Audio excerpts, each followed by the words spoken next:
It's All About the Butterflies, a fantastical story by Jim Szymanski. Written and narrated by Jim Szymanski. Chapter 5, 1978-79, Scrambled Eggs. Jim, this is for you. We had an awards dinner towards the end of April. It was at a place right around the block from Ice World in Totowa, New Jersey. Don't really remember much about the event, except for one thing.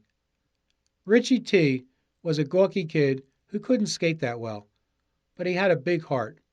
He gave it 110% every time he went on the ice, welcoming criticism as he knew it could only make him a better player.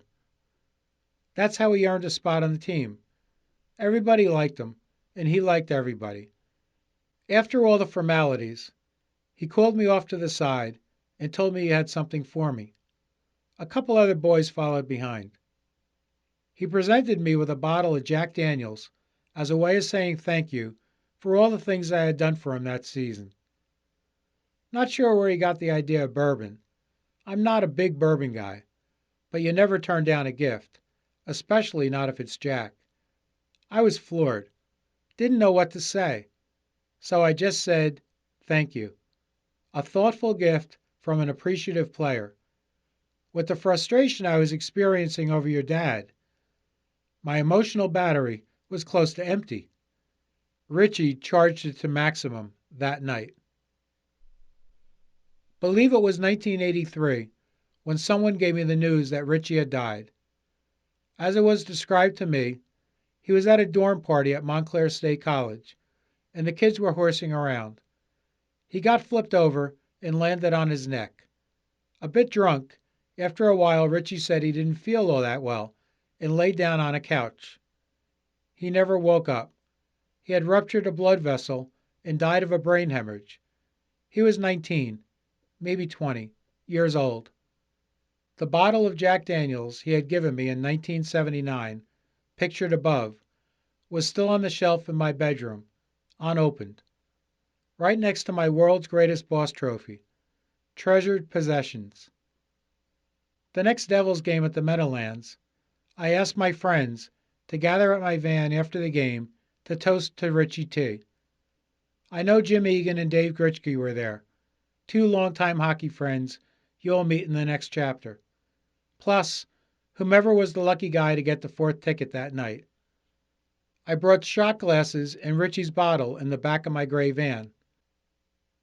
I broke the seal, poured the shots, and said something nice about my friend Richie T. before we all clanged glasses. I capped the bottle and brought it back home. It's only been opened one time since, and still sits on a shelf in my bedroom today. I suppose bourbon lasts forever. Maybe after my last day in this life, someone may want to open that bottle again and toast to Jim. Even in death, I would be humbled, knowing that someone was drinking to me from Richie's bottle. Always sad to lose a young life. Almost forgot. One other thing happened at the awards dinner. I presented my first Golden Puck Award. During that season, I decided that I wanted to do something special for Jerry D. He was an incredible player who carried the entire team in many games. A little scoring machine and a good, polite boy. My father was a tool and die maker, machinist extraordinaire, for 40 years. I gave him a regulation puck and asked if he could make me a steel puck with the exact same dimensions as the vulcanized rubber model.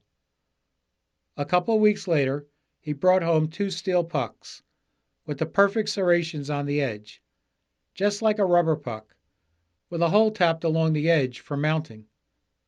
I found a place in Belleville, New Jersey that did electroplating.